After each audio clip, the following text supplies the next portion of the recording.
విశాఖపట్నంలో పోలీసుల పనితీరు వివాదాస్పదంగా మారింది. తాజాగా విశాఖపట్నంలోని వన్ టౌన్ పోలీస్ స్టేషన్ పరిధిలో నమోదైన ఒక పోక్సో కేసు ఇప్పుడు సంచలనంగా మారింది. ఇప్పటికే విశాఖపట్నంలో మైనర్ బాలికలపై జరుగుతున్న అత్యాచారాలు, అదేవిధంగా వేధింపుల కేసులు పెరిగిపోతుంటే తాజాగా పోలీస్ స్టేషన్కు వచ్చిన బాధితులను బెదిరింపులకు పాల్పడడం మరింత సంచలనం రేపుతుంది. అయితే ముఖ్యంగా చూసుకుంటే విశాఖపట్నంలోని వన్ టౌన్ పోలీసుల స్టేషన్కి సంబంధించి వన్ టౌన్ పోలీస్ స్టేషన్ పరిధిలో నివాసం ఉంటున్న ఒక మైనర్ బాలికను ఒక యువకుడు చాలా రోజుల నుంచి వేధింపులకు పాల్పడమే కాకుండా నేరుగా మద్యం మత్తులో ఇంటి వద్దకు వచ్చి బెదిరింపులకు పాల్పడడం సంచలనంగా మారింది. ఈ ఘటనకు సంబంధించి బాధితురాలు తల్లిదండ్రులతో కలిసి విశాఖపట్నంలోని వన్ టౌన్ పోలీస్ స్టేషన్కి వెళ్ళి ఫిర్యాదు చేయగా అక్కడ ఏసీపీ కాళిదాసు నేరుగా అక్కడ సెటిల్మెంట్ మాట్లాడారంటూ కూడా బాధితులు ఆరోపిస్తున్న పరిస్థితి నెలకొంది. అయితే ఈ ఘటనకు సంబంధించి పూర్తిగా కూడా చూసుకుంటే, ఎందుకంటే బాధితులు నేరుగా పోలీస్ స్టేషన్కి వెళ్ళి ఫిర్యాదు చేయడానికి వెళ్ళగా ఇరు వర్గాలను పిలిపించి మాట్లాడిన తర్వాత హార్బర్ ఏసీపీ కాళిదాసు బాధితులను ఒప్పించే ప్రయత్నం చేశారని, తీవ్ర ఒత్తిడి చేశారని, కేసు వెనక్కి తీసుకోవాలని, సెటిల్మెంట్ చేయాలంటూ ఒప్పందం చేయాలంటూ కూడా వారిపై తీవ్ర ఒత్తిడిని చేశారంటూ కూడా ఆరోపిస్తున్న పరిస్థితి నెలకొంది. ఈ ఘటనకు సంబంధించి పూర్తి స్థాయిలో ఈ చర్చలు జరుగుతున్న క్రమంలో పోలీసులు నేరుగా నిందితుడికి సపోర్ట్ చేయడంతో మరింత రెచ్చిపోయిన నిందితుడు అక్కడే ఉన్న ఒక టేబుల్ను తలతో గుద్దుకుని ఆ తర్వాత అదే ప్రదేశంలో చర్చల్లో ఉన్న బాధితురాలు తండ్రిపై దాడికి ప్రయత్నించారంటూ కూడా తెలియజేసిన పరిస్థితి నెలకొంది. ఈ తరుణంలోనే వెంటనే పోలీసులు ఈ ఘటనకు సంబంధించి పోక్సో కేసు నమోదు చేశారు. అతడిని రిమాండ్కి తరలించడం జరిగింది. అయితే ఈ రిమాండ్ ప్రాసెస్ జరుగుతున్న సమయంలో మెజిస్ట్రేట్ ఎదుట మరొక ఘటన చోటు చేసుకుంది.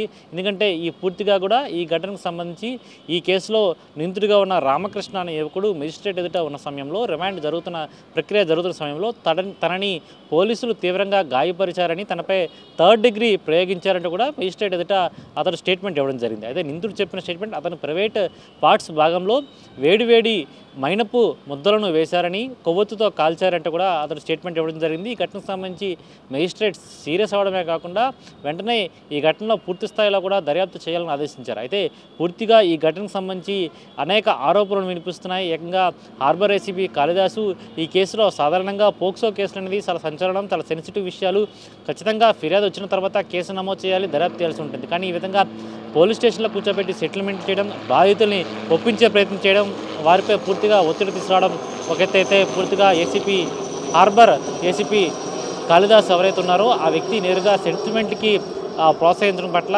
అనేక అనుమానాలు తావతీస్తుంది. అయితే పూర్తిగా కూడా ఈ ఘటనలో నేరుగా పోలీస్ స్టేషన్లోనే నిందితుడు బాధితులపై దాడికి ప్రయత్నించగా కేసు నమోదు చేస్తున్న ప్రక్రియలో ఈ పూర్తిగా సెటిల్మెంట్ విఫలం అవడంతో పోలీసులు కోపోద్రిక్తులై అతడిపై థర్డ్ డిగ్రీ ప్రయోగించారనే ఆరోపణలు వినిపిస్తున్నాయి. పూర్తిగా ఇంకా మరికొద్ది రోజుల్లో విశాఖ సిపి శంకరత బాగ్చి ఆధ్వర్యంలో పూర్తిగా విచారణ జరిగిన తర్వాత నిజంగా అతడిపై థర్డ్ డిగ్రీ ప్రయోగించినట్లయితే ఎవరు ప్రయోగించారు అనే అంశంపై కూడా తెలిసే అవకాశం ఉంది. ఏదేమైనా సరే చాలా సెన్సిటివ్ విషయాలైన పోక్సో కేసుల్లో పోలీసులు ఈ విధంగా వ్యవహరించడం, అదేవిధంగా చాలా వరకు బాధితులు బయటికి రావడానికే భయపడుతుంటారు. ఇలాంటి తరంలో బాధితులు ఎంతో ధైర్యం తెచ్చుకొని తమ పిల్లలపై జరుగుతున్న అకృత్యాలు, అరాచకాల పట్ల పోలీసులు ఫిర్యాదు చేయడానికి వస్తే పోలీసులు ఈ విధంగా సెటిల్మెంట్లు చేస్తామంటూ వారిపై తీవ్ర ఒత్తిడి తీసుకురావడంతో మరింత భయభ్రాంతులకు గురే అవకాశం ఉంది. ఎందుకంటే ఎప్పుడు చూసినా సరే పోక్సో కేసుల్లో ముఖ్యంగా మైనర్ బాలికలపై జరుగుతున్న ఈ అరాచకాల నేపథ్యంలో పోలీస్ స్టేషన్కి వచ్చి ఫిర్యాదు చేసినట్లయితే తమ పరువు పోతుందేమో అనే ఉద్దేశంతో చాలామంది ఫిర్యాదులు ఇవ్వడానికి కూడా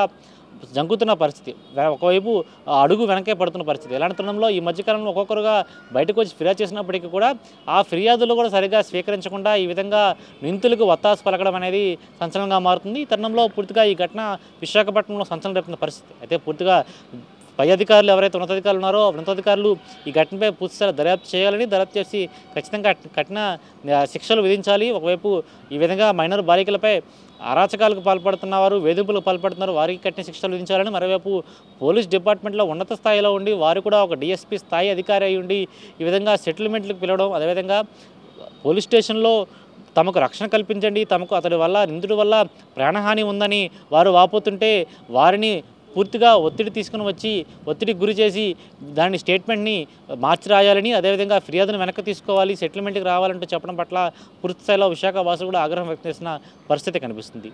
వీడియో జర్నలిస్ట్ అప్పలరాజుతో నరేష్, సాక్షి టీవీ, విశాఖపట్నం నుంచి.